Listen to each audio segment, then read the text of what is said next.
नमस्कार साथियों, मैं नेहा शर्मा कुंजल क्लासेज में आपका हार्दिक स्वागत और हार्दिक अभिनंदन करती हूँ।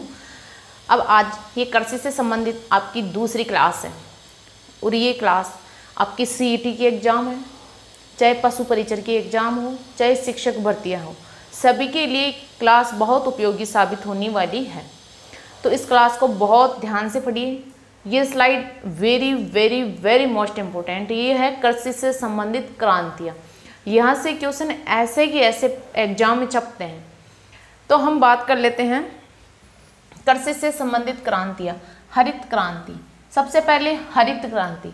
हरित क्रांति इसके 20वें लेवल की बात करें तो 20वें जनक इसके नॉर्मन बोरलॉग है। कौन है? नॉर्मन बोरलॉग को विश्व का जनक कहते हैं। हरित क्रांति से संबंधित है ये। इसका प्रारंभ 1966 में इसका प्रारंभ किया गया था और भारत में इसके जनक की बात करें तो एम.एस. स्वामीनाथन इसके जनक है। भारत में हरित क्रांति के जनक एम.एस. स्वामीनाथन है और विश्व में पूछे तो नॉर्मन बोरलॉग इसके जनक है। अब इस क्रांति के तहत सर्वाधिक उत्पादन कौन सी फसल में हुआ है? तो वो आपका हुआ है गेहूं की फसल में। ये हरित क्रांति गेहूं की फसल से संबंधित है। इस क्रांति से गेहूं में बहुत पैदावार में वृद्धि हुई है और सबसे ज़्यादा इसी फसल के ऊपर हरित क्रांति का प्रभाव पड़ा है। 1983-84 में आपकी द्वितीय हरित क्रांति की शुरुआत हुई। 1983-84 में ये देखो आपके मोस्ट है। वैसे तो सारी क्रांतियां मोस्ट है लेकिन ये सबसे मोस्ट है। फिर आपकी भूरी क्रांति। भूरी क्रांति खाद्यान्न प्रसंस्करण से संबंधित है। श्वेत क्रांति आपकी दूध से संबंधित है और इसके जनक वर्गीज कुरियन है। कौन है? वर्गीज कुरियन दुग्ध क्रांति, श्वेत क्रांति के जनक वर्गीज कुरियन है। पीली क्रांति ये तिलहन और सरसों से संबंधित है। सुनहरी क्रांति आपके बागवानी से संबंधित है। नीली क्रांति आपके मछली उत्पादन से संबंधित है। देखो ये आपको ऐसे कि ऐसे याद करनी है और ऐसे कि ऐसे ये क्रांतियाँ पूछी जाती हैं और इनमें कोई किंतु परंतु नहीं पूछे जाते हैं। केवल हरित क्रांति से तो फिर भी जनक और आपके दूध क्रांति से, श्वेत क्रांति से जनक पूछ सकते हैं और क्रांतियाँ तो आपको ऐसे कि ऐसे याद करनी है। फिर आपकी धूसर या स्लेटी क्रांति सीमेंट उत्पादन, ये आपके सीमेंट उत्पादन से संबंधित है। धूसर क्रांति आपके सीमेंट उत्पादन से संबंधित है। फिर आपकी गुलाबी क्रांति झींगा मछली से संबंधित है। फिर आपकी बादामी क्रांति मसाला उत्पादन से संबंधित है। ग्रीन गोल्ड क्रांति ये चाय उत्पादन से संबंधित है। सदाबहार तक क्रांति ये आपके जैव तकनीकी से संबंधित है। इंद्रधनुषी क्रांति ये सभी क्रांतियों पर निगरानी रखती है। इंद्रधनुषी क्रांति तो आप इसको ऐसे याद करना, क्योंकि आपकी जब बरसात होती है तो इंद्रधनुष आपके दिखता है आसमान में, तो उसमें 7 कलर होते हैं। तो सबसे ज़्यादा कलरों वाली यानी ये सभी सबकी जज हो गई, यानी सभी क्रांतियों पर निगरानी कौन रखती है? इंद्रधनुषी क्रांति। अमृत क्रांति यानी नदियों को आपस में जोड़ना। अमृत जैसे दूध, जल, जो पंचामृत होता है उनको अपन अमृत बोलते हैं। तो ये आपस में इसका कार्य है नदियों को जोड़ना। व्हाइट गोल्ड क्रांति कपास उत्पादन। काली क्रांति खनिज तेल। लाल क्रांति, लाल क्या होता है? टमाटर भी लाल होता है और मांस भी लाल होता है, तो इसको ऐसे याद रख लेना।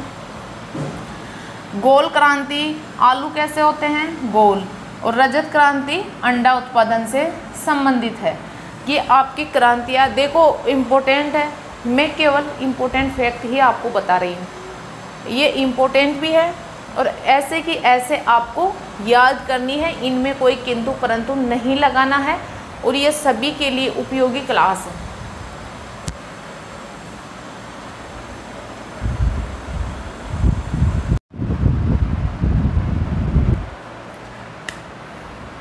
अब हम प्रसिद्ध मंडियों की बात करेंगे और फसलों के उपनामों की, कि कौन कौन सी मंडियाँ कहाँ कहाँ स्थित है। इनकी भी मैं ये स्लाइड वैसे बाद में देती, लेकिन मैंने सोचा कि पहले दे देनी चाहिए। कोई बात नहीं, पहले या बाद में आपको देनी तो है ही। इसलिए प्रसिद्ध मंडियाँ, यहाँ से भी क्वेश्चन पूछे जाते हैं। मैं ये देखो, कृषि इम्पोर्टेंट टॉपिक है क्योंकि यहाँ से क्वेश्चन पूछे जाते हैं। और मैं आपको दे रही हूँ केवल मक्खन, कचरा नहीं है इसमें फालतू का। मैं वही चीज़ दे रही हूँ जो पढ़ने लायक है, इसमें से छोड़ना कुछ भी नहीं है। आपको A to Z ऐसे कैसे याद करना है, बस रट्टा मारना आपको। अभी रट्टा एक बार यहाँ मार लो, अभी एक नोट्स बनाने के बाद एक बार खुद अपने आप मार लेना, फिर और देख लेना एक दो बार सरसरी नज़र से, बस याद हो गए। और क्या है, कोई ज़्यादा दिक्कत तो है नहीं। आप लॉजिक को समझना, रट्टा मत मारना, रटना मत, बस चीज़ को रटना मत, केवल समझना। आपको समझोगे ज़िंदगी भर याद रहेगा, रटोगे कुछ समय के लिए याद रहेगा। इसलिए समझना है, रटना नहीं है। क्लियर? नोट्स बनाने हैं, वो आपको कैसे बनाने हैं वो पहले भी मैं आपको बता चुकी हूँ। वो आपको अच्छे अच्छे खुले खुले लाइनें छोड़ छोड़ के नोट्स बनाने हैं ताकि आपको पढ़ने में इंटरेस्ट आए। यहाँ पे कोई फालतू का कचरा नहीं दे रही हूँ, केवल एग्जाम में पूछने योग्य चीज़ें मैं आपको बता रही हूँ। केवल मक्खन और मलाई दे रही हूँ मैं आपको, फालतू का इसमें अगर मगर और फालतू की कोई कचरे वाली बात नहीं है। बस सीधी बात, नो बकवास, वो फैक्ट लागू इसमें। तो प्रसिद्ध मंडियाँ कौन कौन सी है वो हम बात कर लेते हैं। सरसों मंडी आपके कहाँ है? सुमेरपुर पाली में। टिंडा मंडी आपके शाहपुरा जयपुर में। बस आपको तो ऐसे कैसे याद करना है। आंवला मंडी चौमू जयपुर। ये देखो भाई, मेरे क्षेत्र की मंडी है चौमू मंडी जयपुर। हमारे यही मंडी लगती है, हमारे क्षेत्र में यही मंडी आती है चौमू वाली मंडी हमारे पास में है। मेहंदी मंडी सोजत पाली। फूल मंडी आपके पुष्कर अजमेर में है। मूंगफली मंडी बीकानेर में है। अमरूद मंडी सवाई माधोपुर में है। प्याज मंडी आपके अलवर में है। जीरा मंडी मेड़ता नागौर में भी है और जोधपुर में भी है। 2 जगह है आपकी जीरा मंडी। फिर आपकी संतरा मंडी भवानी मंडी झालावाड़ में है। किन्नू या माल्टा मंडी गंगानगर में। देखो एक बार ये क्वेश्चन आया हुआ है कि किन्नू सर्वाधिक कहाँ उत्पादित होता है। ऐसे क्वेश्चन आया था कि किन्नू का सर्वाधिक उत्पादित जिला कौन सा है। यह आया था 2012-13 में, सेकंड ग्रेड में। तो ये गंगानगर में यह आया हुआ क्वेश्चन है। किन्नू का उत्पादन सर्वाधिक कहाँ होता है? वो गंगानगर में होता है। ईस्ट बगौल भीनमाल झालोर। धनिया मंडी रामगंज कोटा। लहसुन मंडी छीपा। ये छीपा आपके, ये थोड़ा कम दिख रहा है तो इसको छीपा कर लेना। छीपा है ये, छीपा बड़ौदा। छीपा बड़ौदा भारा। अश्वगंधा मंडी झालरापाटन झालावाड़। टमाटर मंडी ये बस्ती जयपुर में। मिर्च मंडी आपके टोंक में। ये मंडी आपको ऐसे कैसे याद करनी है, और कोई फालतू की इसमें चीज़ें है नहीं। बस देखो, नोट्स बनाओ और याद करो। फिर है फसलों के उपनाम। किन किन फसलों के उपनाम है वो देखो। मूंगफली को क्या बोलते हैं? यानी गरीब की बादाम। बादाम अमीर लोग खाते हैं, जिनकी बस की बात नहीं है बादाम खरीदना, वो मूंगफली खाकर भी जो प्रोटीन विटामिन बादाम में पाए जाते हैं वो ही प्रोटीन विटामिन आपके मूंगफली में पाए जाते हैं। अमीर लोग बादाम खाते हैं, गरीब लोग मूंगफली खाते हैं। क्लियर? गरीब का घी, तिल का तेल, क्योंकि अमीर लोग देसी घी खाते हैं। जिनके पास घी खाने के लिए जितने संसाधन नहीं है, आर्थिक स्थिति कमज़ोर है, वो तिल का तेल भी खा सकते हैं, वो भी एक घी का ही काम करता है। अनाजों का राजा चावल। गरीब की सेव, बेर को बोलते हैं। गरीब की सेव बेर। अनाजों का राजा चावल, यानी जो अनाज है जितने भी, उनका सबका राजा है चावल। अनाजों की रानी आपके मक्का है। सब्जियों का राजा आलू है। दालों का राजा चना है। दालों की रानी मटर है। मसालों की रानी इलायची है। मसालों का राजा आपका लौंग है। काली मिर्च को भी बोलते हैं, लौंग या काली मिर्च, है ना। तो ये मैं आपको इस स्लाइड में आपको प्रसिद्ध मंडियाँ और फसलों के उपनाम बताई हूँ। इससे पहले की स्लाइड में मैं आपको बताई थी प्रसिद्ध क्रांतियाँ। देखो दोनों स्लाइड इतनी इम्पोर्टेंट है कि मैं आपको बता नहीं सकती।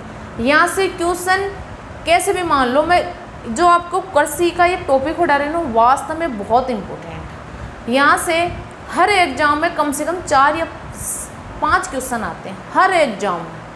ये मैं 90% वादे के साथ कह रही हूँ, झूठ नहीं बोल रही। मैंने हर एग्ज़ाम में, अगर आपके पास पुराने पेपरों की बुक है या पुराने पेपर है आप तो उसमें देख लीजिए, चेक कर लीजिए। मैं खुद देखी हूँ। और सबसे इम्पोर्टेंट वो सिंचाई परियोजना वाला टॉपिक, आपको उसमें से ज़्यादा क्वेश्चन पूछे ही नहीं जाते। 1-8 टॉपिक क्वेश्चन पूछ लेते हैं, बाकी इतना इम्पोर्टेंट नहीं है, जबकि कृषि बहुत इम्पोर्टेंट टॉपिक है। तो इसको आप ऐसे कि ऐसे दिमाग में छाप लेना, बस ऐसे कि ऐसे आपके माइंड में छप जानी चाहिए। ये दोनों स्लाइड बहुत इम्पोर्टेंट होने वाली है, तो इनके आप नोट्स बना लीजिए, स्क्रीनशॉट ले लीजिए। फिर मिलते हैं अगली क्लास में। जय हिंद, जय भारत।